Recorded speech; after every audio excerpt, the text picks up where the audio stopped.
ആ പ്രശ്നം നീങ്ങില്ല. അതുകൊണ്ട് വെറുപ്പിന്റെ ആവശ്യമില്ല. എന്നാ പിന്നെ ചില സ്ഥലത്തൊക്കെ മുബ്തദീനെ വെറുക്കണം, കാഫിറിനെ വെറുക്കണം, മുശ്രിക്കിനെ വെറുക്കണം എന്ന് പറഞ്ഞത് മിൻ ഹൈസു അന്നഹു മുബ്തദി ആണ് എന്ന ഹൈസിയത്തിലൂടെയാണ്. അപ്പൊ ഇഖ്തിലാഫ് എന്നുള്ള അർത്ഥത്തിൽ അത് വരുന്നുള്ളൂ. കാരണം ആ ഇഖ്തിലാഫുള്ള വിഷയം തീർന്നാൽ ആ വെറുപ്പ് പോകണം. അപ്പോ ഇഖ്തിലാഫുള്ള വിഷയം തീർന്നാൽ പോകുന്ന തരത്തിലുള്ള വെറുപ്പെ പ്രോത്സാഹിപ്പിക്കപ്പെടുന്നുള്ളൂ. അതാണ് ഞാൻ പറഞ്ഞ അഭിപ്രായ വ്യത്യാസം എന്നത്. ഇത്തിബായിനെ പാലിക്കുക എന്നത് ദഅവത്തിൽ വളരെ പ്രധാനമാണ്. ഇത്തിബായിനെ പാലിക്കാത്ത ദഅവത്ത് 100% വിജയിക്കില്ല. ചിലപ്പോ 2%, 5% വിജയിച്ചേക്കാം. ഇത്തിബായില്ലാത്ത ദഅവത്ത് 100% വിജയിക്കില്ല. 100% വിജയിക്കുന്ന ദഅവത്ത് ഇത്തിബായോടുകൂടെയുള്ള ദഅവത്ത് മാത്രമാണ്. ദഅവത്തിലെ ഇത്തിബാ എന്ന് പറഞ്ഞാൽ എന്താണ്? പുണ്യനബി സല്ലല്ലാഹു അലൈഹി വസല്ലമയും സഹാബത്തും ദഅവത്ത് ചെയ്ത രീതിയിൽ തന്നെ ദഅവത്ത് ചെയ്യുക എന്നതാണ്. ലം യകുനില്ലദീന കഫറൂ മിൻ അഹ്ലിൽ കിതാബി വൽ മുശ്രികീന മുൻഫഖീന ഹത്താ തഅതിയഹുൽ ബയ്യിന റസൂലും മിനല്ലാഹി യത്ലൂ സുഹഫൻ മുതഹ്ഹറ. അതാണ് ഇത്തിബാ. ലം യകുനില്ലദീന കഫറൂ മിൻ അഹ്ലിൽ കിതാബി വൽ മുശ്രികീന. എന്ന രണ്ടുമായി അഹ്ലി കിതാബും മുശ്രികീന രണ്ടുമായി. ആ രണ്ടു കൂട്ടരും ഓലാളുള്ളവർ തന്നെ ഇക്കാരം ഏതുവരെ? ഹത്താ തഅതിയഹുൽ ബയ്യിന, ബയ്യിനത്ത് വരുന്നത് വരെ. എന്താണ് ബയ്യിനത്ത്?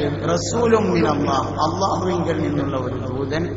എന്താ മൂപ്പരെ പണി? യത്ലൂ സുഹഫൻ മുതഹ്ഹറ, മുതഹ്ഹറായ സുഹഫിനെ ഓതിക്കൊടുക്കുക എന്നതാണ് അദ്ദേഹം എടുക്കുന്ന ജോലി. മുതഹ്ഹറായ സുഹഫ് എന്ന് പറഞ്ഞാൽ നമ്മളെ സംബന്ധിച്ച് വിശുദ്ധമായ ഖുർആൻ. അപ്പൊ ദാഇയുടെ ജോലി എന്ന് പറയുന്നത് ഖുർആൻ ശരീഫ് ഓതിക്കൊടുക്കുക എന്നതാണ്. ദഅവത്തിന്റെ ടൂൾ എന്ന് പറയുന്നത് ഖുർആനാണ്. ദഅവത്തിന്റെ ആയുധം ഖുർആൻ ശരീഫാണ്.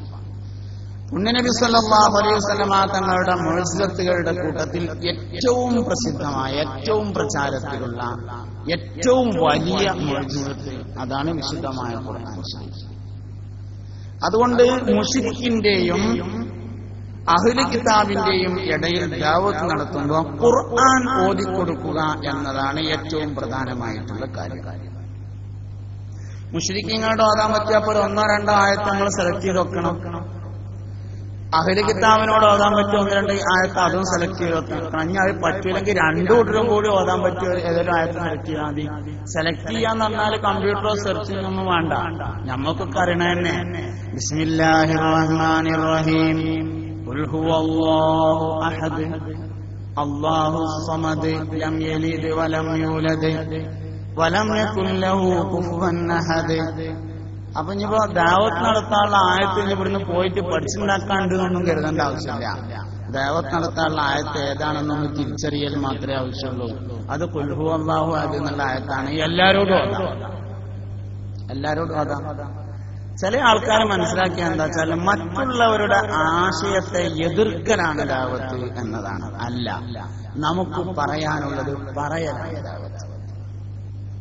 ഒരെന്തോ ആയിക്കോട്ടെ. ദഅവത്ത് പഠിക്കാൻ പോകും ചിലർ, എന്നിട്ട് ഇങ്ങനെ കുറെ ശ്ലോകങ്ങളൊക്കെ പഠിക്കും. പറ്റൂലെന്ന് ഞാൻ പറഞ്ഞില്ല, പഠിക്കാൻ ഏതും പഠിക്കണം. അപ്പൊ ഞാൻ ഈ പറഞ്ഞത് പഠിക്കലിനെ തൊട്ട് ഒഴിവാകാൻ വേണ്ടിയല്ല. പഠിക്കൽ വേണ്ട തന്നെയാണ്, പറയേണ്ടതല്ല എന്നുള്ളത്. അങ്ങനെ കുറച്ച് ഏതെങ്കിലും ശ്ലോകങ്ങളൊക്കെ പറിച്ചിട്ട് നമ്മളത് ഈ ശ്ലോകങ്ങൾ എന്നൊക്കെ പറഞ്ഞതില് ഒരു സംഗതി എന്താ വെച്ചാല് നമ്മളത് എങ്ങനെ ഉച്ചരിച്ചാലും അതിന്റെ അഹലുകാർ ഉച്ചരിക്കും പോലെ ആവില്ല. ഒരു അമുസ്ലിമായ ആള് ഖുർആൻ എത്ര പഠിച്ചിട്ട് ഓതിയാലും നമ്മൾ ഓതും പോലെ ആവില്ല. അവ്യക്തതയുള്ള ഓത്ത് എന്ന് പറഞ്ഞാൽ അത് അരോചകമാണ്, ഒരാൾക്ക് ഉൾക്കൊള്ളാൻ കഴിയില്ല. അമുസ്ലിമായ ഒരാൾ ഖുർആൻ ഓതി നമുക്കിത് ഉൾക്കൊള്ളാൻ കഴിയില്ല. കാരണം അതിന്റെ ഓരോ അക്ഷരം തെറ്റിക്കാറ്, അതിന്റെ ഒരു നിയമം പാലിച്ചിട്ടുണ്ടാവില്ല. അപ്പൊ നമ്മൾ എത്ര പഠിച്ചാലും അതൊരു വിവരം എന്നതിനപ്പുറത്ത് ഒരാളുടെ മുമ്പിൽ ഉദ്ധരിക്കാൻ പറ്റുന്നതല്ല. അതിനും പുറമെ നമ്മൾ സാധാരണ ഉദ്ധരിക്കുന്ന പല ശ്ലോകങ്ങളും അവർക്ക് വിശ്വാസമില്ലാത്തതാണ്. യദസ്മിന്നന്തരേ സമന്വിത മഹാമതായിരിക്കാതാ ശിഷ്യശാഖാ സമന്വിതം. എല്ലാവരും ലിംഗച്ഛേദി ശിഖാഹീനാസ്മസുധാരി സദൂഷക ഉച്ചാലതി സർവപക്ഷി ഭവിഷ്യതി ജനമോ.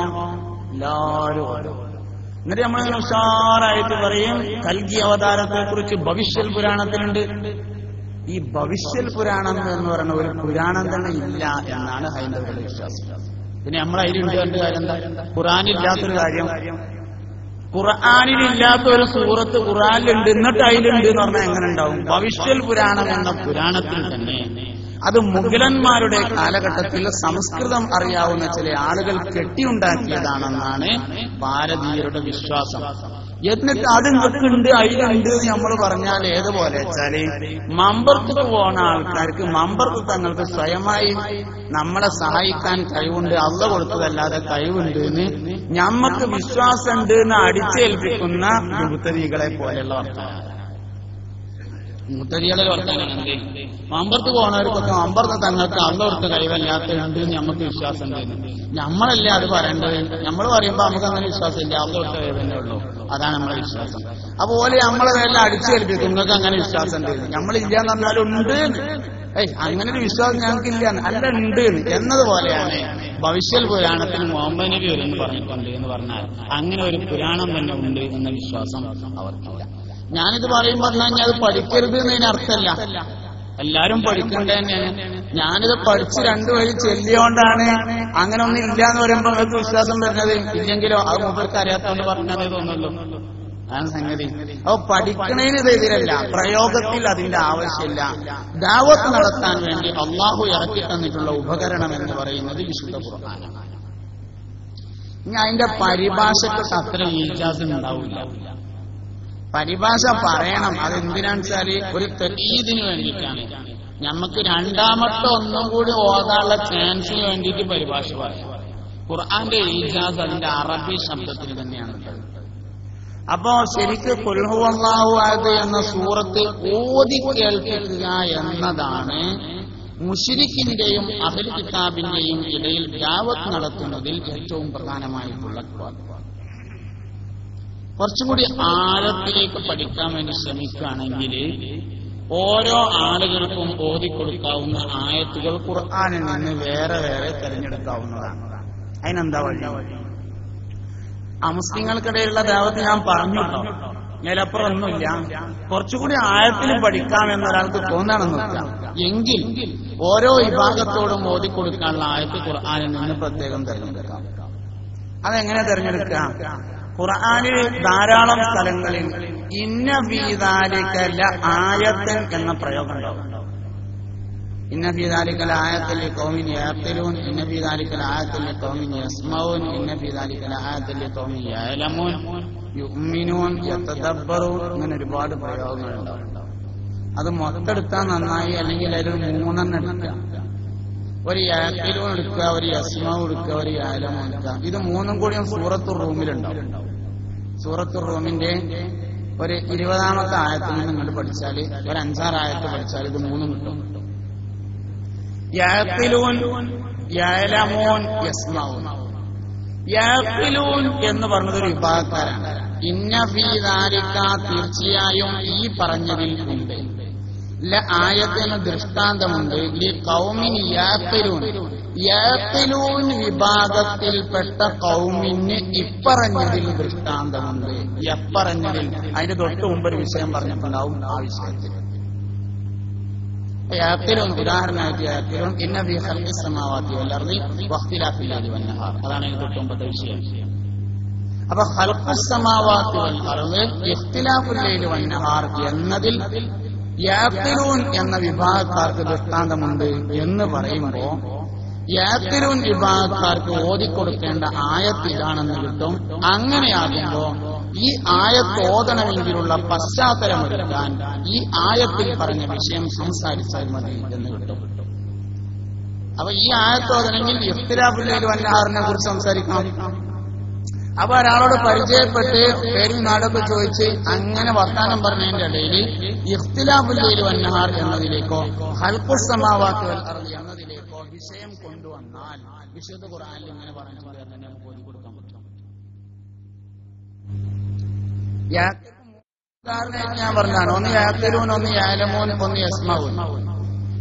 ഞമ്മക്കൊരാളെ കിട്ടിയാല് അയാളെ നമുക്ക് ഒന്നുകിൽ യഅഖിലൂൻ വിഭാഗത്തിൽ പെടുത്താം. യഅഖിലൂൻ എന്ന് പറഞ്ഞാല് ബുദ്ധിമാന്മാര്.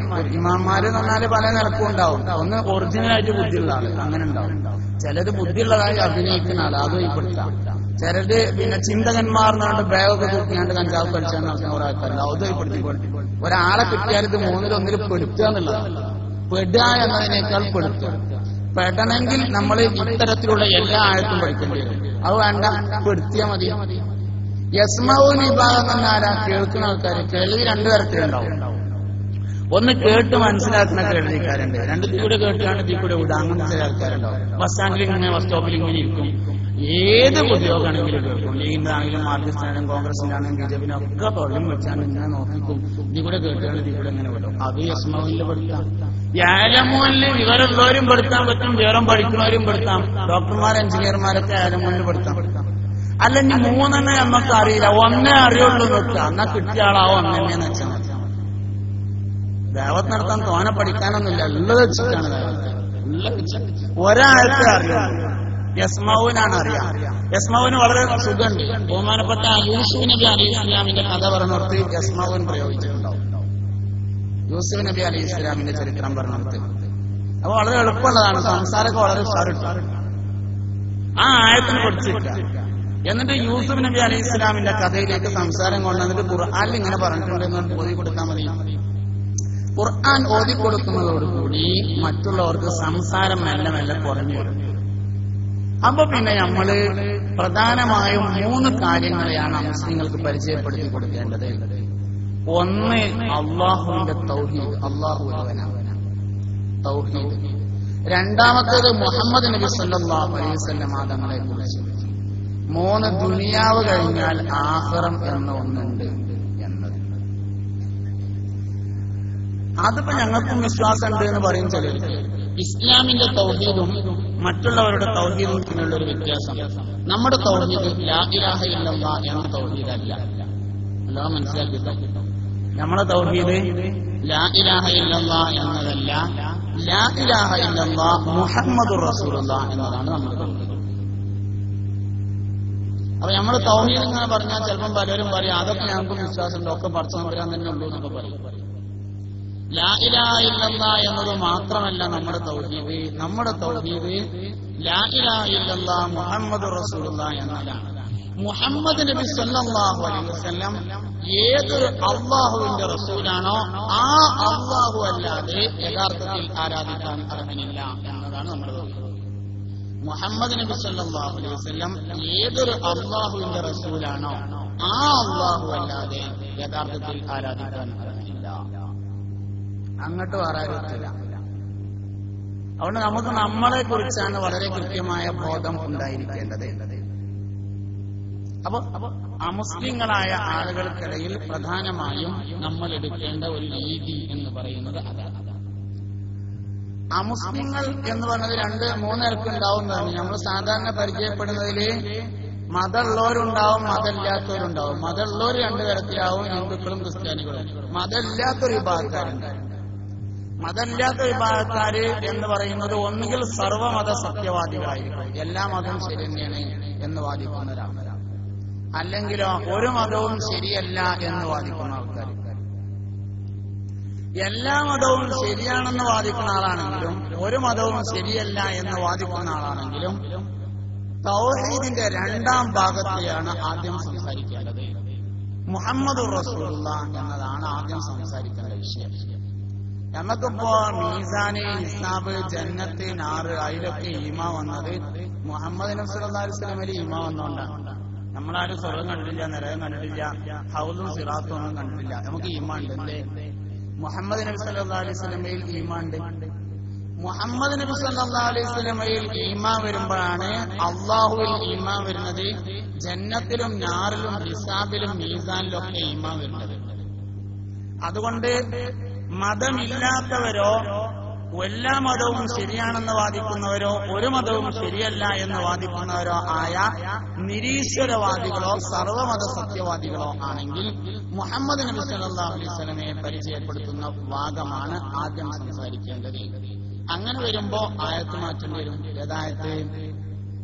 നബിതങ്ങളെ പറ്റി പറഞ്ഞ ആയത്ത് ഖുർആനിൽ എത്ര എവിടെ ഉത്തരം നബിനെ പറ്റി പറഞ്ഞ ആയത്ത് തന്നെ കാണുള്ളൂ. അലം നശ്റഹ ലക സദ്റക മുഹമ്മദുർ റസൂലുള്ളാഹി വല്ലദീന മഅഹു അശിദ്ദാഉ അലൽ കുഫാരി റഹ്മാഉ ബൈനഹും വാർസഅ അയ്യുഹൽ മുഅ്മിൻ ഖുമിൽ ലൈല ഇല്ലാ ഖലീലാ ഇന്നാ അർസൽനാക ശാഹിദൻ വമുബശ്ശിറൻ വനദീറാ. നബി തങ്ങളെ പറ്റി പറഞ്ഞ പോലെ ഏതെങ്കിലും ഒരു ആയത്ത് ആയത്തോതന്നെയാണ് അർത്ഥം പറഞ്ഞ ആയത്തോതി കൊടുത്തിട്ട് മുഹമ്മദ് നബി സല്ലല്ലാഹു അലൈഹി വസല്ലം തങ്ങളെ പരിചയപ്പെടുത്തുക. നബി തങ്ങളെ പരിചയപ്പെടുത്തുമ്പോൾ ദഅവത്തിൽ പ്രത്യേകമായി ശ്രദ്ധിക്കേണ്ട ഒരു കാര്യം എന്താ വെച്ചാൽ നമുക്ക് അറിയണ പോയിന്റ് ഒക്കെ കൂടി പറയാന്നുള്ളതല്ല, ഒരു പോയിന്റ് തന്നെ ആവർത്തിക്കുക എന്നതാണ് ദഅവത്തിലെ പ്രധാനം. നബി സല്ലല്ലാഹു അലൈഹി വസല്ലം തങ്ങളെ പരിചയപ്പെടുത്തുമ്പോൾ നബി തങ്ങൾ അൽ അമീനായിരുന്നു എന്നൊരാൾക്ക് വിശ്വാസം ഉണ്ട്, അതുകൊണ്ട് മാത്രം മുഅ്മിനാവില്ല. സ്വാദിഖായിരുന്നു ഒരാളുടെ വിശ്വാസം, മുഅ്മിനാവില്ല. എന്തായാലും കഅബം പുനർനിർമ്മിക്കുന്ന സമയത്ത് അജറുൽ അസ്വദ് വെക്കാൻ പറ്റിയ ആളെ നബി തങ്ങൾ തന്നെയാണ്, മുഅ്മിനാവില്ല. മുഅ്മിനാണെങ്കിൽ മുഹമ്മദ് നബി സല്ലല്ലാഹു അലൈഹി വസല്ലം അല്ലാഹുവിന്റെ റസൂലാണ് എന്ന് തന്നെ വിശ്വസിക്കണം. അതിൽ താഴെ എന്തും വിശ്വസിക്കാറില്ല. നല്ല ചൊറുക്കുള്ള ആളായിരുന്നു ഒരാൾക്ക് തോന്നിയതാണ്. ഭൂമിയിൽ ഏറ്റവും കൂടുതൽ നീതി നടത്തിയ ആളാണ് മുഹമ്മദ് നബി, ഒരാൾക്ക് വിശ്വാസം ഉണ്ട്, അതുകൊണ്ടൊന്നും മുഅ്മിനാവില്ല. മുഅ്മിനാവണമെങ്കിൽ മുഹമ്മദ് നബി സല്ലല്ലാഹു അലൈഹി വസല്ലം അള്ളാന്റെ റസൂലാണ് എന്ന് ഈമാൻ കൊള്ളണം. അള്ളാഹുവിന്റെ റസൂലാണ് എന്ന് ഈമാൻ വരണമെങ്കിൽ 4 കാര്യങ്ങൾ സംസാരിക്കണം.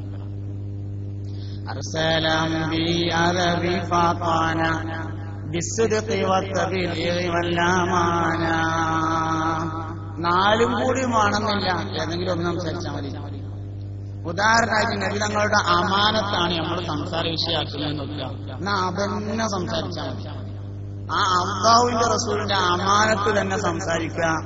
അതിനുള്ള തഖീദ് ചെയ്യുന്ന തെളിവുകളും സീറകളും പറഞ്ഞു കൊടുക്കുക. കുറെ എണ്ണം പറയണമെന്നില്ല, എന്തെങ്കിലും 1 or 2 പറഞ്ഞിട്ട് കുറച്ച് കഴിഞ്ഞിട്ട് പിന്നെയും പറഞ്ഞാൽ മതി, ഓനെ പറയണമെന്നില്ല. പിന്നെ നബി തങ്ങളുടെ വിശ്വാസ്യതയുടെ മേൽ അറിയിക്കുന്ന ഒരു താരീഖ് നമ്മൾ പറയണം, ഒരു ചരിത്രം നമ്മൾ പറയണം നിൽക്കുക.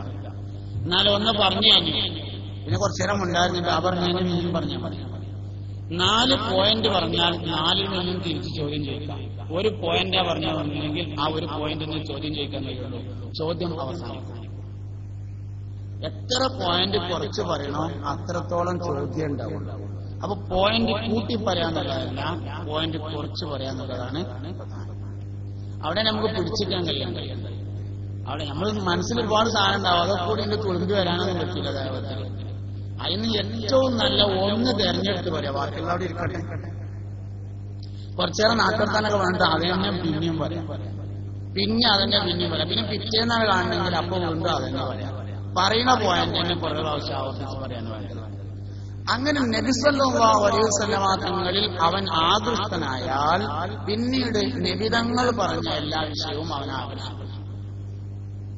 അപ്പൊ നബിതങ്ങൾ പറഞ്ഞ തൗഹീദ്, നബിതങ്ങൾ പറഞ്ഞ ഖുർആൻ, നബിതങ്ങൾ പറഞ്ഞ ജന്നത്ത്, നബിതങ്ങൾ പറഞ്ഞ നാറ്, ഔദ്, സിറാത്ത് ഒക്കെ റെഡിയായി. അങ്ങനത്തെ ആളുകളിൽ മുഹമ്മദ് നബി സല്ലല്ലാഹു അലൈഹി വസല്ലം തങ്ങളെ ആകർഷണീയമാക്കി കൊടുക്കുക എന്നതാണ് ഏറ്റവും പ്രധാനമായ കാര്യം. മുസ്ലിങ്ങൾക്കിടയിലുള്ള ദഅവത്തിലേക്ക് വരുമ്പോ ഒന്ന് മുബത്തദീകൾക്കിടയിലെ ദഅവത്ത്. മുബത്തദീകളിൽ ഒരു ബിദ്അത്ത് എന്ന് പറഞ്ഞാല് ശരിക്കും ബിദ്അത്ത് എന്ന് പറഞ്ഞതിന്റെ ഒരു അസ്ലുണ്ട്. എന്തിൽ നിന്ന് വരുന്നതാണ് ബിദ്അത്ത്? ഈമാനിന്റെ 2ാം ശിഫ് ഒരു മനുഷ്യന് കൈമോശം വന്നു പോകുന്നതാണ് യഥാർത്ഥത്തിൽ ബിദ്അത്ത്. ഞാൻ പറഞ്ഞത് നല്ലോണം ഒന്ന് ആലോചിക്കണം. അതായത് മുബത്തദിയിൽ ആദ്യം സംഭവിക്കുക മുഹമ്മദ് നബി സല്ലല്ലാഹു അലൈഹി വസല്ലം തങ്ങൾ കൽബിൽ നിന്ന് താഴെ ഇറങ്ങലാണ്. ഈമാന്റെ കമാലിയത്ത് എന്ന് പറഞ്ഞത് നബിതങ്ങൾ കൽബിലേക്ക് കയറലും, ഈമാന്റെ നുക്സാനിയത്ത് എന്ന് പറഞ്ഞത് നബിതങ്ങൾ കൽബിൽ നിന്ന് ഇറങ്ങലാണ്. നമ്മൾ ശ്രദ്ധിച്ചിട്ടുണ്ടാവും എന്ന് വിചാരിക്കുക. സിദ്ദീഖുൽ അക്ബർ റളിയല്ലാഹു അൻഹു ഈമാനിൽ തുല്യതയില്ലാത്ത മനുഷ്യൻ, ഏറ്റവും കാമിലായ ഈമാനുള്ള മനുഷ്യനാണ്. എന്താ കാരണം എന്താ? നബിതങ്ങളുടെ കയറി കൽപ്പിക്കുക തന്നെ. ഒരു ദിവസം കച്ചവടത്തിന് വേണ്ടി പോയി, കച്ചവടം ചെയ്തുകൊണ്ടിരിക്കുകയാണ്. അങ്ങനെ നല്ല പൊടിപാറിയ കച്ചവടം നടക്കുമ്പോ ഒരു ദിവസം രാത്രി കിടന്നുറങ്ങുമ്പോ ഒരു സ്വപ്നം കണ്ടു. ആകാശത്ത് ചന്ദ്രൻ ഉദിച്ചു വന്നു, വലിയൊരു ചന്ദ്രൻ. അതിങ്ങനെ കുറേ കഷ്ണായിട്ട് മക്കത്തെ എല്ലാവരും പേരേക്ക് ഓരോ കഷ്ണം. പിന്നെ അവസാനം ആ പോയ കഷ്ണത്തെ ഘടന വന്നാണ്ട് കൂടിയിട്ട് വലിയൊരു ചന്ദ്രനായി. എന്നിട്ട് സിദ്ദീഖ് റളിയല്ലാഹു അൻഹു മടിയിൽ വന്നു. അപ്പൊ മൂപ്പര് ഇങ്ങനെ കൂട്ടി പിടിച്ചവനോട് വന്നു. ആ കണ്ടായി.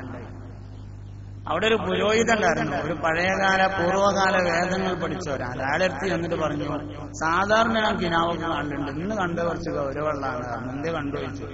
ഞാൻ അതെങ്ങനെ ഇങ്ങനെയൊക്കെ ചന്ദ്ര ഉദിച്ചു വന്ന് കുറെ കഷ്ണായി പോയി, എന്റെ മടിക്കൊന്നും കണ്ടു. അവസാനത്തെ നബി വരാൻ സമയമായിട്ടുണ്ട് എന്നുള്ള സൂചന ആയിട്ട് എനിക്ക് മനസ്സിലാവുന്നുണ്ട്. അത് നിങ്ങളെ നാട്ടിലാ വരിക, നിങ്ങൾ അദ്ദേഹത്തെ കൊണ്ട് വിശ്വസിക്കും എന്നാണ് ഉള്ളത്. നബിതങ്ങളും സിദ്ദീഖ് റളിയല്ലാഹു അൻഹും പഴയ കാലത്ത് തന്നെ കൂട്ടുകാരാണ്, ചങ്ങായിമാരാണ്.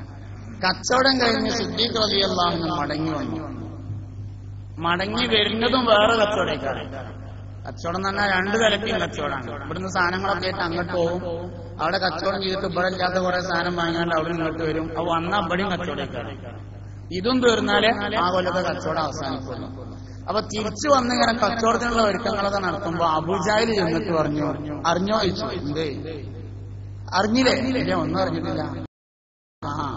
മുഹമ്മദ് പുതിയൊരു സംഗതി പറഞ്ഞിട്ടുണ്ട്, കേട്ടോ ചോദിച്ചു. എന്തേ? ഓന്റെ പഠിച്ചോൻ നബിയാക്കിത്തരേ, നമ്മളെ ഭാഷയിലൊക്കെ പറയാനായിട്ട്. അങ്ങനെ സിദ്ദീഖ് റളിയല്ലാഹു അൻഹു കയറി പോയിട്ടൊന്ന് നന്നായിട്ട് കുളിച്ചിട്ട് കുളിമപ്പായൊക്കെ മാറ്റി നബി തങ്ങൾ എടുത്തു വന്നിട്ട് പറഞ്ഞു ചോദിച്ചു, അല്ല മുഹമ്മദ്, ഞാൻ കേട്ടത് ശരിയാന്ന് ചോദിച്ചു. അതിൽ പറഞ്ഞു, അതെ, അള്ളാഹു എന്നെ റസൂലാക്കി നിയോഗിച്ചിരിക്കുന്നു. എന്നാലേ അബൂബക്കർ അതോടെ വിശ്വസിക്കുന്നു. അബൂബക്കർ അത് വിശ്വസിച്ചു. അബ്ദുൽ കാബ, പഴയ പേര് അബ്ദുൽ കാബ, അതുകൊണ്ട് വിശ്വസിച്ചിട്ടുണ്ട് പറഞ്ഞു. ഇങ്ങനെ ഒരു സംഭവമല്ല, ഒരുപാട് സംഭവങ്ങളാണ്. മിറാജിന്റെ രാത്രി എല്ലാവർക്കും അറിയണം. മിറാജിന്റെ രാത്രി നബിതങ്ങൾ 7 ആകാശം പോയി മടങ്ങി വന്നപ്പോ വിവരം പറയുന്ന സമയത്ത് സിദ്ദീഖ് റളിയല്ലാഹു അൻഹു സദസ്സിലില്ല. ബാക്കിൽ ഒരു മുനാഫിക്ക് മെല്ലെ എഴുന്നേറ്റ് പോയി. സിദ്ദീഖ് തങ്ങളോട് ചെന്നിട്ട് പറഞ്ഞു, അറിഞ്ഞില്ലേ ചോദിച്ചു. ഇല്ല, എന്തേ ചോദിച്ചു. ഇന്ന് മുഹമ്മദ് പറഞ്ഞ വെടി കേട്ടില്ലേ? ഇല്ല, കേട്ടില്ല. ഇന്നലെ രാത്രി കിടന്നിറങ്ങുന്ന നീച്ചിട്ട് ബൈത്തുൽ മുഖദ്ദസിലാണ് പോയി. എന്നിട്ട് അവിടുന്ന് 7 ആകാശങ്ങൾ കയറി റബ്ബിനെ കണ്ട് നേരിട്ട് വർത്താനം പറഞ്ഞ് പോയ വഴിക്ക് തിരിച്ചു വന്നിട്ട് നേരം വെളുത്തപ്പോതിന് കിടക്കപ്പായിലെത്തി. എന്റെ നബി അത് പറഞ്ഞു ചോദിച്ചു. ആ പറഞ്ഞു. എന്നാലും അബൂബക്കർ അത് വിശ്വസിച്ചു. അതാണ് സയ്യിദുനാ സിദ്ദീഖുൽ അക്ബർ. നബി സല്ലല്ലാഹു അലൈഹി വസല്ലം തങ്ങൾ ഖൽബിലേക്ക് കയറുന്നതിനനുസരിച്ചാണ് ഈമാൻ കമാലിയത്തിലേക്ക് പോകുന്നത്. നബി തങ്ങൾ അവിടുന്ന് ഇറങ്ങുന്നതിനനുസരിച്ച് ഈമാൻ നുക്സാനിയത്തിലേക്ക് പോകും. ഇതാണ് ബിദ്അത്തുകാരനിൽ സംഭവിക്കുന്നത്. ഇത് മനസ്സിൽ വെച്ചിട്ട് നിങ്ങൾ ബിദ്അത്തുകാരൊക്കെ ഒന്ന് നോക്കുന്നുണ്ടോ? നബി തങ്ങൾ ഇവിടെ സാധാരണ മനുഷ്യനായി കിട്ടായിട്ട് എന്തോരടങ്ങേറാന്ന്. അതിന് ആയത്തു നബിനെ എങ്ങനെങ്കിലും ഒന്നൊരു സാധാരണ മനുഷ്യനാക്കി കിട്ടണം. അതിന് വല്ല ആയത്തു ഹദീസും തെരഞ്ഞു നോക്കാണ്ടോന്ന് എല്ലാ സംവിധാനവും പുണ്യനബിയെ സാധാരണ മനുഷ്യനായി കിട്ടാനുള്ള ഇടങ്ങേറിൽ ചെലവാകുക. മുസ്ലിം സമൂഹത്തിൽ തർക്കം ഉണ്ടാകുക 2 സമയമാകുമ്പോൾ, ഒന്ന് റബീഉൽ അവ്വൽ ആകുമ്പോഴും ഒന്ന് റമദാൻ മാസം ആകുമ്പോൾ. റബീഉൽ അവ്വലിൽ പിന്നെ തർക്കം ഉണ്ടാവാൻ കാരണം ഏറ്റവും കൂടുതൽ കൂലി കിട്ടും നബിതങ്ങളെ മദീനയിൽ. അതുകൊണ്ട് തന്നെ ശൈത്താൻ അത് തീരെ ഇഷ്ടമില്ല. അപ്പൊ പിന്നെ ആ സമയത്ത് തർക്കം ഉണ്ടാക്കുക. റമദാൻ മാസം ആകുമ്പോ പിന്നെ 1-ന് 10, 20, 30, 70, 70,000 ഒക്കെ കൂലില്ലല്ലോ. അപ്പൊ അത് കൊളാക്കുക. ഇങ്ങനെ റമദാൻ മാസം ആയാലും റബീഉൽ അവ്വൽ ആയാലാണ് മുസ്ലിം സമൂഹത്തിൽ ഏറ്റവും കൂടുതൽ തർക്കം ഉണ്ടാകുക. അപ്പൊ നബിതങ്ങളുണ്ട് ഉൾക്കൊള്ളാൻ കഴിയില്ല. അതാണ് പ്രശ്നം. അപ്പൊ ബിദ്അത്തുകാരനോട് നമ്മൾ സംസാരിക്കുന്ന ദഅവത്ത് ചെയ്യുന്ന സമയത്ത് മുഹമ്മദ് നബി സല്ലല്ലാഹു അലൈഹി വസല്ലം തങ്ങളെ ഖൽബിൽ കയറ്റുന്ന തരത്തിൽ സംസാരിക്കണം. നബി തങ്ങളോട് കയറിയാൽ പിന്നെ കയ്യെട്ടുന്നതിന്റെ തെളിവൊന്നും നമ്മൾ പറഞ്ഞെടുക്കേണ്ടില്ല. അതൊക്കെ സ്വന്തമായിട്ടുണ്ടായിക്കോളും. അതിന്റെ തെളിവൊന്നും കുനൂത്ത് ഓതാനൊക്കെ ഈ വിശ്വാസം മാറിയപ്പോൾ തെളിവ് സ്വന്തമായിട്ടുണ്ടാകുന്നത് ആരും ഉണ്ടായി കൊടുക്കേണ്ടി വരില്ല. നമുക്കൊക്കെ ഒരുപാട് വിഷയത്തിൽ തെളിവാരെങ്കിലും പറഞ്ഞു തന്നിട്ടുണ്ട്. ചിലതിനൊന്നും തെളിവ് നമുക്ക് ആവശ്യം തന്നെയല്ല. എല്ലാ വിഷയത്തിനും നമ്മൾ തെളിവ് അന്വേഷിച്ചിട്ടുണ്ട്, അതുമില്ല. അങ്ങനൊന്നും ആർക്കും ആവശ്യമില്ല. നബി സല്ലല്ലാഹു അലൈഹി വസല്ലം കൽപ്പനയുടെ ഞാൻ പിന്നെ എല്ലാവരും തെളിവ് അതാണ് കയറി. അപ്പൊ അതങ്ങോട്ട് തിരിച്ച് കയറ്റി കൊടുത്താൽ തെളിവോ സ്വയമായിട്ട് ഉണ്ടായിക്കോളുന്നു. എല്ലാരും ആലോചിച്ചാൽ തന്നെ, എല്ലാവരും ഇപ്പൊ അത്യാവശ്യം വിവരമുള്ളവരാ. അവനാ ആലോചിച്ചാൽ തന്നെ എല്ലാ വിഷയത്തിനും തെളിവൊക്കെ കിട്ടും. അപ്പൊ ഒരാലോചിച്ചുണ്ടായിക്കോളും തെളിവുണ്ടാക്കാനാണ് നിൽക്കണ്ട. അപ്പൊ പിന്നെ എന്തേലും അടങ്ങാറാക്കുന്ന ചോദ്യം ചോദിച്ചാലോ? ദഅവത്തിൽ എല്ലാ ചോദ്യത്തിനും മറുപടി പറയണമെന്നൊന്നുമില്ല. എല്ലാ ചോദ്യത്തിനും മറുപടി പറയേണ്ടത് ചോദ്യത്തിന് പരിപാടിയിലാണ്, മുഖാമുഖത്തിൽ പറയേണ്ടത്. ദഅവത്തിൽ എല്ലാ ചോദ്യത്തിനും മറുപടിയും പറയണ്ട. ചോദ്യം കുറെ കേട്ടുകൊടുത്താൽ മതി. കേട്ടാ മതി. ഞമ്മക്ക് പറയാനുള്ളത് പറയാന്നുള്ളതാണ് പ്രധാനം. അതിന് അവസരം ഉണ്ടാക്കാൻ വേണ്ടി ചോദ്യം ചോദിക്കുക. പിന്നെ എപ്പോഴാ മറുപടി പറയേണ്ടി വരിക? മറുപടി പറയേണ്ടി വരുന്നത് ഇനി ഇതിന് മറുപടി പറയാതെ പിന്നെ പോകാൻ പറ്റൂല എന്ന അവസ്ഥയിലെത്തുമ്പോ മറുപടി പറയും. ചോദ്യം പറഞ്ഞ് അങ്ങോട്ടും വർത്തമാനം പറഞ്ഞ് കുടുങ്ങി. പിന്നെ അവസാനം ഇനി ആ ചോദ്യത്തിന് മറുപടി പറഞ്ഞെങ്കിൽ അവിടുന്ന് പോകാൻ പറ്റുള്ളൂ. അപ്പൊ പിന്നെ എന്താ കാട്ടാണ്? അത് ദായിയായ മനുഷ്യന് ആ സമയത്ത് ഒരു മറുപടി വരും. അതെന്ന് പറഞ്ഞാൽ മതി. 10,000 ചോദ്യം അതിന്റെ ഉത്തരം പഠിച്ചുകൊണ്ട് ദേവത്തെ നടത്താൻ പറ്റില്ല. 11,001 ചോദ്യം എന്താക്കുക? അല്ലെങ്കിൽ 1000 ചോദ്യം അതിന്റെ ഉത്തരം പഠിച്ചാൽ ദേവത്തിന് വാങ്ങിയോ? 1001 ചോദ്യം ചോദിച്ചപ്പെടൂലേ? അതുകൊണ്ട് അങ്ങനത്തെ ബേജാറൊന്നും വേണ്ട. തവക്കുലാക്കിയിട്ട് പോവുക, പറയാം. ചോദ്യം ചോദിക്കുമ്പോൾ അപ്പൊരു മറുപടിയാണ് വരും. ആ മറുപടിയാണ് പറഞ്ഞാൽ മതി. എന്നിട്ട് ചോദ്യം എഴുതി വെക്കുക. മറുപടി പറഞ്ഞിട്ട് ആ ചോദ്യം എഴുതി വെക്കുക. കൂടുതൽ വിവരമുള്ള ആളുകളെ കാണുമ്പോൾ ഈ ചോദ്യം അതിന്റെ മറുപടി, ഞാൻ പറഞ്ഞ മറുപടി ഇന്നതാണ്, അത് കറക്റ്റ് തന്നെയാണോ അല്ലെങ്കിൽ കറക്റ്റായ മറുപടി എന്താണ് എന്ന് അന്വേഷിച്ച് പഠിപ്പിക്കാം. ഒരു ചോദ്യം ചോദിച്ച് അതിനപ്പോൾ ഒരു മറുപടി വന്ന് അത് കറക്റ്റ് ചെയ്ത് പഠിക്കാത്ത ആളുകൾക്ക് അടുത്ത ചോദ്യത്തിന് മറുപടി അറിയാൻ കഴിയില്ല. ചോദ്യം വരുന്നതിന് മുമ്പ് പഠിക്കണമെന്നില്ല. ഒരു ചോദ്യം വന്നു കഴിഞ്ഞാൽ അതിന് ആൻസർ പഠിക്കണം. ഒരാളോടൊരു ചോദ്യം ചോദിക്കപ്പെട്ടാൽ ആ ചോദ്യം അയാള് എഴുതി വെച്ച് വിവരമുള്ള ആളുകളോട് ചോദിച്ച് അതിന്റെ മറുപടി പഠിക്കണം. അങ്ങനത്തെ ആൾക്കാർക്ക് മാത്രമേ അടുത്ത ചോദ്യം ചോദിക്കുമ്പോ മറുപടി ഓട്ടോമാറ്റിക്കായിട്ട് വരുള്ളൂ. അപ്പൊ അങ്ങനെ വരുന്ന സമയത്ത് പിന്നെ ചോദ്യോത്തര പരിപാടി, ഡിബേറ്റ് മോശമൊന്നുമല്ല, ദാവത്തല്ല എന്ന് പറഞ്ഞു. ചോദ്യോത്തര പരിപാടി ഉണ്ട്, വലിയ വലിയ പരിപാടികളൊക്കെ നടത്താം, കുഴപ്പമൊന്നുമില്ല. അത് ഡിബേറ്റ് എന്നാണ് അതിന് പറയുന്നത്. ഡിബേറ്റിന് കുഴപ്പമൊന്നുമില്ല, നല്ല തന്നെയാണ്. മോമിനിയങ്ങൾക്ക് ഈമാൻ കൂട്ടാനത് പറ്റും. വേറൊരാളെ ഇങ്ങോട്ട് കൊണ്ടുവരാന് തീരെ പറ്റൂല എന്ന് പറഞ്ഞില്ല. അത് വലിയ അമ്പമായി പോയില്ലേ. കുറച്ചൊക്കെ പറ്റും, വല്ലാതെ പറ്റൂല എന്ന് പറയാം. ദഅവത്തിൽ ഏറ്റവും ഫലപ്രദമായ രീതി എന്ന് പറയുന്നത് ഇത്തിബാഇയായ രീതി തന്നെയാണ്. മുഹമ്മദ് നബി സല്ലല്ലാഹു അലൈഹി വസല്ലം തങ്ങളുടെ കാലത്ത് ഇന്നുള്ള അത്ര പൂർവ്വകാല വേദങ്ങൾ തിരുത്തപ്പെട്ടിട്ടുണ്ടായിരുന്നില്ല. എന്നിട്ട് പോലും അല്ലാഹുവിന്റെ റസൂൽ മറ്റൊരു വേദഗ്രന്ഥത്തിൽ നിന്ന് ഖുർആനിൽ പറഞ്ഞ ഉദ്ധരണി ഉദ്ധരിക്കുക എന്നല്ലാതെ മറ്റൊരു വേദഗ്രന്ഥത്തിൽ നിന്നൊന്നും ഉദ്ധരിച്ചിട്ടില്ല. അങ്ങനെ ദഅവത്തിൽ ഉണ്ടായിരുന്നെങ്കിൽ അത് ഏറ്റവും നന്നായി പറയേണ്ട ആള് മുഹമ്മദ് നബി സല്ലല്ലാഹു അലൈഹി വസല്ലമയായിരുന്നു. മുസ്ലിങ്ങൾക്കിടയിലുള്ള ദഅവത്തിന്റെ അടുത്ത ഭാഗമാണ് സംസ്കരണ പ്രവർത്തനം എന്ന് പറയുന്നത്.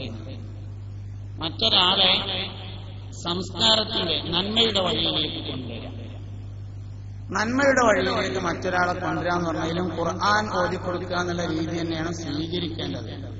പക്ഷെ മറ്റു ചില രീതികൾ കൂടി അതിൽ ഹിക്മത്ത് കൊണ്ട് നമുക്ക് ഉപയോഗിക്കാവുന്നതാണ്.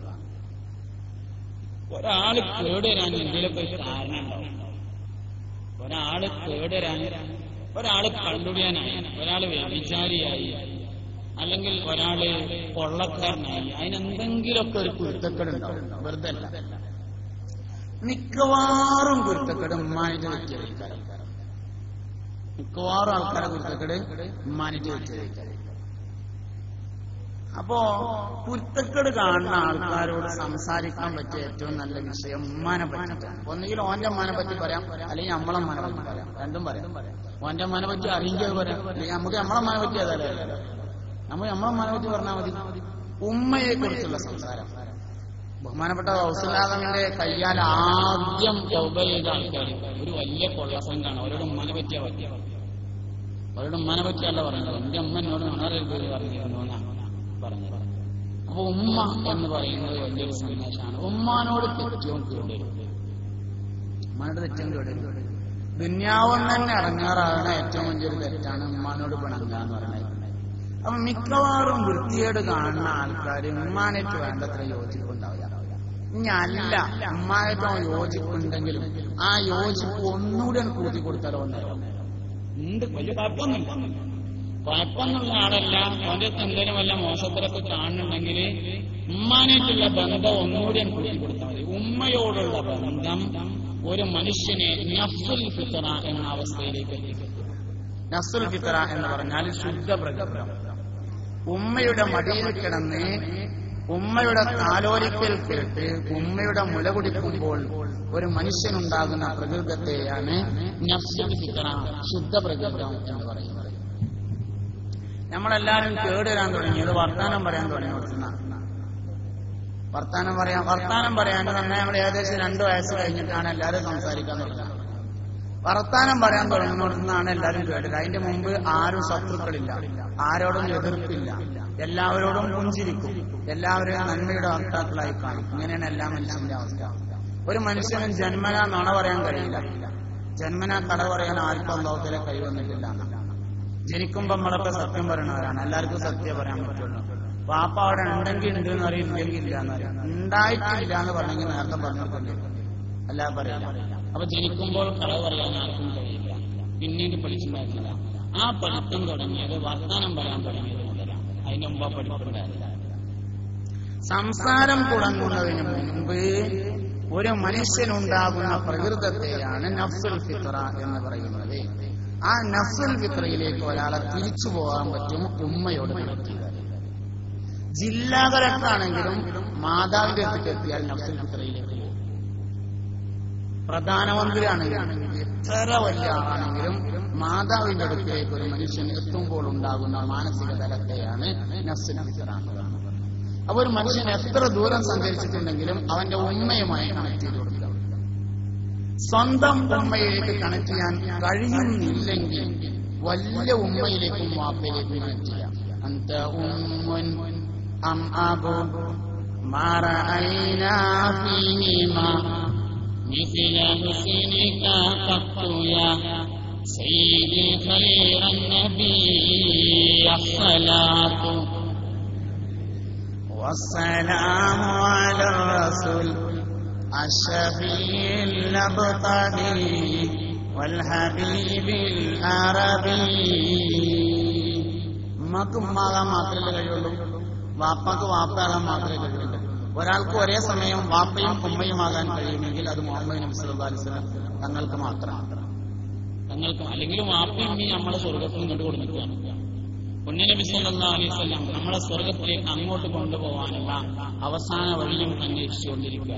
സിറാത്ത് പാലത്തിനടുത്ത് അവസാനത്തെ മനുഷ്യനും കടന്നു പോകുന്നവരെ കാത്തു നിൽക്കുന്ന മനുഷ്യൻ അതാണ് മുഹമ്മദ് നബി സല്ലല്ലാഹു അലൈഹി വസല്ലം. അപ്പൊ ശരിക്കും റൂട്ടിൽ പോകുമ്പോ ആദ്യം ഓന്റെ അമ്മാനായിട്ട് തന്നെ കണക്ട് ചെയ്യണ്ടേ, അതാണ് റൂട്ട്. പിന്നീട് മുഹമ്മദ് നബി സല്ലല്ലാഹു അലൈഹി വസല്ലമയിലേക്ക് കണക്ട് ചെയ്യുക. ഈ കണക്ഷൻ കൊടുക്കുക എന്നുള്ളത് വലിയൊരു പ്രശ്നമാണ്. നമ്മളെ ദഅവത്ത് വഴിവെക്കുന്നത് പലപ്പോഴും അവിടെയാണ്, പലപ്പോഴും വഴിവെക്കുന്നത് അവിടെയാണ്. നമ്മളെ പെരേക്കയില്ലാണ്. അപ്പോ 2 ആപ്പിൾ വാങ്ങിയാണ് പെരേക്ക.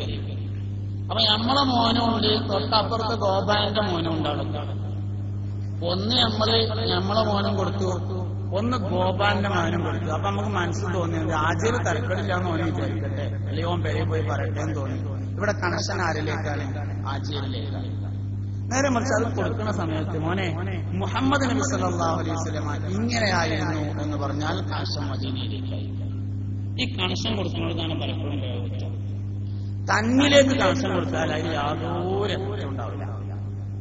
നമ്മളെ പോരായ്മ നമുക്ക് നല്ലോണം അറിയില്ലേ, വേറെ ആൾ പറഞ്ഞിട്ടുണ്ടല്ലോ. സാലിബേസിനെ പറ്റി ഏറ്റവും നന്നായി അറിഞ്ഞാൽ സാലിബേസ് അല്ലേ, നമ്മളെ പറ്റി ഏറ്റവും നല്ലത് നമ്മൾക്കെല്ലാം അറിയാം. എങ്ങനെ നമ്മളിലേക്ക് എങ്ങനെ കണക്ട് ചെയ്യാൻ പറ്റും? അവനാൻ തന്നെ അവനെ പറ്റി ആലോചിക്കാൻ നമ്മൾ കണക്ട് ചെയ്യാൻ പറ്റിയ ആൾക്കാരാണ്. എന്നാൽ അൽ കാമിൽ, അൽ ഇൻസാനുൽ കാമിലാണ് മുഹമ്മദ് നബി സല്ലല്ലാഹു അലൈഹി വസല്ലം. ഇൻസാനുൽ കാമിലേക്ക് കണക്ട് ചെയ്യാം. മുഹമ്മദ് നബി സല്ലല്ലാഹു അലൈഹി വസല്ലം ഇങ്ങനെയായിരുന്നു, അതുകൊണ്ടാണ് ഞാൻ ഇങ്ങനെ ചെയ്തത്. കണക്ഷൻ ശരിയായി, ഒരു കുഴപ്പമില്ലാതെ ദഅവത്തായി. ഒരാപ്പിളിന് പകരം 10 ആപ്പിൾ കൊടുത്തിട്ട് സ്വന്തത്തിലേക്ക് കണക്ട് ചെയ്തിട്ടുണ്ടായില്ല. ഒരാപ്പിളിന് പകരം ഒരു മുറി ആപ്പിൾ കൊടുത്തിട്ട് മുഹമ്മദ് നബി സല്ലല്ലാഹു അലൈഹി വസല്ലമയെ കണക്ട് ചെയ്താൽ ദഅവത്തായി. ഇത് വളരെ പ്രധാനമാണ്. അപ്പൊ തസ്കിയത്തിന്റെ, ഇസ്ലാമിന്റെ അല്ലെങ്കിൽ ഇർഷാദിന്റെ വഴിയിൽ ഏറ്റവും പ്രധാനപ്പെട്ട രീതി എന്ന് പറയുന്നത് ഇതാണ്. ഇങ്ങനെ നമ്മുടെ എല്ലാ അമലുകളെയും പുണ്യനബി സല്ലല്ലാഹു അലൈഹി വസല്ലം തങ്ങളിലേക്ക് കണക്ട് ചെയ്യുന്ന ഒരു രീതിയെ നമ്മൾ സ്വീകരിക്കണം. അവസാനമായി ആദർശപരമായി സമസ്തയോട് യോജിപ്പില്ലാത്ത ആളുകൾക്കിടയിലെ ദഅവത്താണ്. ഞാൻ ഈ പറയുന്നത് ഇൻഡിവിജ്വലായ ദഅവത്തിനെ കുറിച്ചാണ്, വ്യക്തിപരമായ ദഅവത്തിനെ കുറിച്ചാണ്. മറ്റേതിവിടെ വേറെ ചർച്ച ഉണ്ടാവും. സംഘടനാപരമായ ദഅവത്തോടെ വേറെ ചർച്ച. ഒരു മനുഷ്യൻ മറ്റൊരു മനുഷ്യനെ ദാവത്ത് ചെയ്യുന്നതാണ് ഇവിടെ ദാവത്തിന്റെ രീതിശാസ്ത്രം എന്ന നിലയിൽ ചർച്ച. അങ്ങനെ വരുമ്പോ സമസ്തകളുടെ ജമീയത്തുലമയുടെ ആളുകളായ നമ്മക്കൊക്കെ ഒരു പോരായ്മ എന്നോടൊന്നും വിചാരിക്കരുത്. എന്താ പോരായ്മ? നമ്മളെ മനം പറഞ്ഞു പോയ കുറേ ഉസ്താദുമാരുണ്ട്. അവരുടെ ഒന്നും താരീഖ് നമ്മളാരും വായിക്കില്ല എന്നുള്ളത് നമ്മളൊരു പോരായ്മ. ആദർശപരമായ ദാവത്തിൽ ഒരാൾ സ്വീകരിക്കേണ്ടതുണ്ടെങ്കിൽ മൺമറഞ്ഞുപോയ സമസ്തയുടെ ആലിമ്യങ്ങളെ പരിചയപ്പെടുത്തി കൊടുക്കലാണ്. മൺമറഞ്ഞുപോയ ഒന്ന്, സമസ്തയുടെ ആലിമ്യങ്ങളെ രണ്ട്, പരിചയപ്പെടുത്തി കൊടുക്കലാണ് മൂന്ന്. പരിചയപ്പെടുത്തണമെങ്കിൽ ആദ്യം നമുക്കറിയേണ്ടത്, നമ്മളൊക്കെ മനസ്സിൽ ഏറ്റവും താല്പര്യമുള്ള ഒരാൾ ശംസുലുലമയുടെ സ്മരണിക ഞാൻ കണ്ടത് 4 എണ്ണമെങ്കിലുമുണ്ട്. 4 സ്മരണിയെങ്കിലും ഏറ്റവും പഠനാർഹമായ തരത്തിൽ ഇറങ്ങിയിട്ടുണ്ട്. ആരെങ്കിലും ഒരാള് ശംസുലുലമയുടെ ഏതെങ്കിലും ഒരു സ്മരണിക 1ാം പേജ് മുതൽ അവസാനത്തെ പേജ് വരെ വായിച്ചതായിട്ടുണ്ടാവും. നമ്മൾ മനസ്സിൽ ഏറ്റവും ഇഷ്ടമുള്ള ആള് ഉണ്ടാവും. ആരെങ്കിലും ഇല്ലാന്നല്ല ഞാൻ പറഞ്ഞത്, ഗൗരവത്തെ സൂചിപ്പിക്കാൻ അങ്ങനെ പറഞ്ഞതാണ്. നമ്മളെ അതുകൊണ്ട് ആദ്യം ചെയ്യേണ്ട പണി സമസ്തയുടെ മൺമറഞ്ഞ മഹത്തുക്കളുടെ സ്മരണികകൾ സംഘടിപ്പിച്ചു വായിക്കുക. എന്നിട്ട് അതിൽ പ്രധാനപ്പെട്ട ഭാഗങ്ങൾ നോട്ട് ചെയ്തിട്ട് മറ്റുള്ളവർ സംസാരിക്കണം. അവിടെയാണ് ആകർഷിക്കപ്പെടുന്നത്. ഇസ്ലാം ദീൻ എന്ന് പറയുന്നത് പ്രമാണങ്ങളല്ല, വ്യക്തികളാണ്. ഏടിലുണ്ട് എന്ന് പറഞ്ഞൊരു കാര്യമില്ല, നമ്മുടെ ജീവിതത്തിൽ ഇല്ല എന്നർത്ഥം. ഏടിലങ്ങനെ എന്തൊക്കെ ഉണ്ടാവും? നമ്മളിൽ ഉണ്ടോ എന്നതാണ് പ്രശ്നം. ഏടിലുണ്ടോ എന്നുള്ളതല്ല. വാളും വടിയും നൈൽ നദിയുമല്ല സംഗതി. മൂസാ നബി അലൈഹി സ്വലാമാണ്. നൈൽ നദിയിൽ അടിച്ച വടിയല്ല പ്രശ്നം, നൈൽ നദിയല്ല. സയ്യിദുനാ മൂസാ അലൈഹി സ്വലാം. നമ്രൂദ് രാജാവിന്റെ തീയല്ല നല്ലത്, ഇബ്രാഹിം നബി അലൈഹി സ്വലാമാണ്.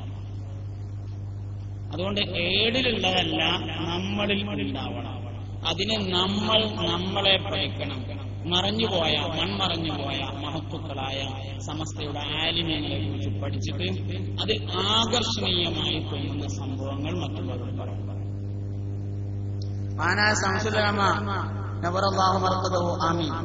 കുറ്റിക്കാട്ടൂരുള്ള തന്റെ മകളുടെ വീട്ടിൽ താമസിച്ചിരുന്ന ഒരു സംഭവം എന്നെ വല്ലാതെ ആകർഷിച്ചു. ഇക്ക പ്രസിദ്ധീകരിച്ച ശംസുലുലമാ സ്മരണികയിലായിരുന്നു. 8 മാസം കുറ്റിക്കാട്ടൂരുള്ള മകളുടെ വീട്ടിൽ താമസിച്ചു, ഫാത്തിമാന്റെ വീട്ടിൽ. മോള് പറയാണ്, രാത്രി ഭക്ഷണം കഴിച്ചതിന് ശേഷം വാപ്പ കിടക്കാൻ വേണ്ടി റൂമിലേക്ക് പോകും. ഇശാമാരിവിന്റെ ഇടയിൽ സംസാരിക്കുന്നില്ല.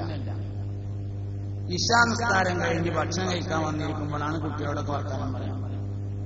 അങ്ങനെ ഇശ കഴിഞ്ഞ് റൂമിലേക്ക് കിടക്കാൻ പോയാൽ ഞാൻ കട്ടൻ ചായ ഉണ്ടാക്കിയിട്ട് കട്ടിലിലോട്ട് കൊണ്ടുവെച്ചുകൊടുക്കും, ആവശ്യം വെച്ചിരിക്കാൻ വേണ്ടിയിട്ട്.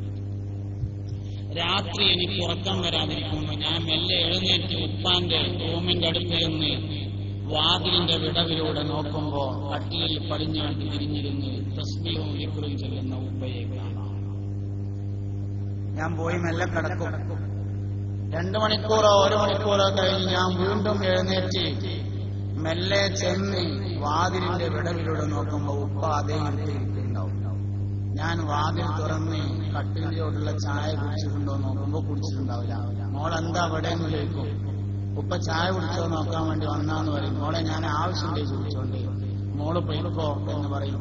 തസ്ബീഹ് മാല വളരെ സ്പീഡിൽ മറിക്കുന്നത് കാണാം. എന്തോ കുറെ ചൊല്ലി തീർക്കാനുള്ള ഒരു ഭയം. സുബ്ഹി വരെ ഞാൻ ചെന്ന് നോക്കിയാൽ ഉപ്പ അതേ ഇരുത്തിരിക്കും. സുബ്ഹി കഴിഞ്ഞാൽ ഉപ്പ സമസ്തയുടെ മീറ്റിങ്ങിന് പോകും. ഉമ്മ എപ്പോഴും പറയാറില്ല, മക്കളെ നമ്മളൊപ്പ ഒരു സാധാരണ ഉപ്പയാണെന്ന് കരുതരുത് കേട്ടോ. ഒന്ന് പഠിച്ചൊന്ന് പറഞ്ഞു നോക്കി 4 ആൾക്കാരോട് എങ്ങനെ ഉണ്ടാവും എന്ന് മാത്രം അറിയാം. നമ്മൾ പഠിക്കാനില്ല, അതാണ് നമുക്ക് നമ്മളെ നേതാക്കളെ പഠിച്ചില്ല. അതുകൊണ്ട് മൺമറഞ്ഞു പോയ ഇങ്ങനെ മൺമറഞ്ഞു പോയ എന്നുള്ളതാണ് 2ാമത്തെ വിഷയം. ജീവിച്ചിരിക്കുന്ന ഒരു മനുഷ്യനെ നമ്മൾ പരിചയപ്പെടുത്തുക എന്നതിൽ ശൈത്താന് 2 തലത്ത് വർക്ക് ചെയ്യും. ശൈത്താൻ ഈ പറഞ്ഞ പണിയൊന്നും പറ്റില്ലല്ലോ. അതുകൊണ്ട് ജീവിച്ചിരിക്കുന്നവരെ പരിചയപ്പെടുത്തുമ്പോ പിശാച് 2 തലത്ത് വർക്ക് ചെയ്യും. ഒന്ന് നമ്മളിലും വർക്ക് ചെയ്യും, ഒന്ന് അദ്ദേഹത്തിനും വരും. മാസൂമിങ്ങൾ അമ്പിയാക്കൾ മാത്രമാണ്. എന്തെങ്കിലുമൊക്കെ വല്ല ന്യൂനതയും ഉണ്ടെങ്കിൽ ആ ന്യൂനത മാത്രം അവസാനം വെച്ച് പിശാച് അവനിൽ കാണിക്കും. അപ്പൊ രണ്ടു തരത്തിൽ ഹിമാലയത്തിന്റെ അക്ഷരം വലുതാക്കിയിട്ട് ഹിമാലയത്തിന്റെ മേലെ പാറമ്മ കയറ്റി നിർത്തിയിട്ട് പിന്നെ ഇക്കാരം എന്തെങ്കിലും ഒരു തടാകത്തിനെ അത് ശൈത്താൻ ഇവനെ കാണിക്കുക. മൂപ്പരത്ത് അങ്ങനെ പിന്നെന്തിനപ്പോ ഞാൻ അങ്ങനെയാണ്, അതോടുകൂടെ ഹിമാലയത്തിന്റെ മേലിന് കയറ്റി സാധിച്ചു. അപ്പൊ രണ്ടു തരത്തിൽ പ്രവർത്തിച്ചു എന്നുള്ളതാണ്. നേരെ മറിച്ച് മൺമറഞ്ഞ ആളുകളെ പരിചയപ്പെടുത്തുമ്പോൾ ഒരു തരത്തിൽ പ്രവർത്തിക്കുന്നു. അതുകൊണ്ടാണ് ഞാൻ മൺമറഞ്ഞ ആളുകളെ പരിചയപ്പെടുത്തുക എന്ന് പറയാനുണ്ടായ കാരണം. അതുകൊണ്ട് മൺമറഞ്ഞ മഹത്തുക്കളായ സമസ്തയുടെ ഉലമാക്കളെ അവരുടെ കാര്യങ്ങൾ പഠിച്ച് അറിഞ്ഞ് മറ്റുള്ളവർക്ക് പരിചയപ്പെടുത്തി കൊടുക്കുക എന്നതാണ് ആ രീതിയിൽ നമ്മൾ പ്രധാനമായും സ്വീകരിക്കേണ്ടത്. ദഅവത്ത് നടത്തുന്ന മനുഷ്യന് വ്യക്തിപരമായ ചില ഒരുക്കങ്ങൾ ആവശ്യമാണ്. ഏറ്റവും പ്രധാനപ്പെട്ട ഒരുക്കം ആരെയാണോ ദഅവത്ത് നടത്താൻ പോകുന്നത് അയാൾക്ക് വേണ്ടി ദുആ ചെയ്യുക എന്നതാണ്. ദഅവത്തിലെ ഏറ്റവും പ്രധാനപ്പെട്ട ദഅവത്ത് സ്വകാര്യതയിൽ ഒരാൾക്ക് വേണ്ടി ദുആ ചെയ്യണം. പരസ്യമായ ദുആ ഇല്ല. നമ്മൾ ഒരാളോട് സംസാരിക്കാൻ പോകുന്നുണ്ടെങ്കിൽ അതിന് മുമ്പായിട്ട് അയാൾക്ക് വേണ്ടി ഒന്ന് ദുആ ചെയ്യണം. അത് വളരെ പ്രധാനമാണ്. സംസാരത്തേക്കാൾ കൂടുതൽ ഫലം പറയുന്നതായിരിക്കും. അതുകൊണ്ട് അങ്ങനെ ഒരു വ്യക്തിപരമായ തയ്യാറെടുപ്പ് ഒരു മനുഷ്യൻ. അപ്പൊ വ്യക്തിപരമായ തയ്യാറെടുക്കാൻ ദാവത്തിന് ചെയ്യാം. അപ്പൊ ഞാൻ ദാവത്തിന്റെ എല്ലാ വശങ്ങളും വളരെ ചുരുക്കിയാണെങ്കിലും നിങ്ങൾക്ക് പറഞ്ഞു തന്നു. ഇതനുസരിച്ച് ദാവത്ത് നടത്താനുള്ള ഒരു നിയ്യത്താണ്ടുണ്ടായാൽ അവസരം പിന്നീട് ഇങ്ങോട്ട് വരും. അല്ലാഹു തൗഫീഖ് നൽകട്ടെ. ആമീൻ.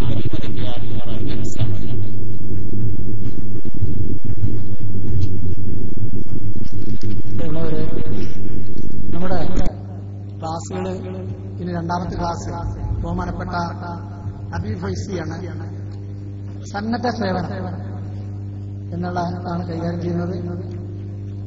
ഈ ഇടയ്ക്ക് ചിലവരൊക്കെ ഒന്ന് ഉറങ്ങുന്നുണ്ടോ എന്നൊരു സംശയമുണ്ട്. ഒന്ന് നീറ്റ് വിഷമില്ലാത്തവർ ഒന്ന് നീറ്റുന്നാൽ കുറച്ച് ഒരു കയ്യോ കാലൊക്കെ ഒന്ന് പൊക്കിയാല് കുറച്ചൊരു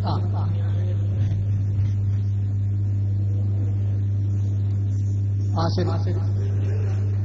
സന്നദ്ധ സേവനം എന്ന വിഷയം കൈകാര്യം ചെയ്യാൻ വേണ്ടി ബഹുമാനപ്പെട്ട ഹബീബ് ഫൈസി ആദരപൂർവ്വം ക്ഷണിക്കുന്നു.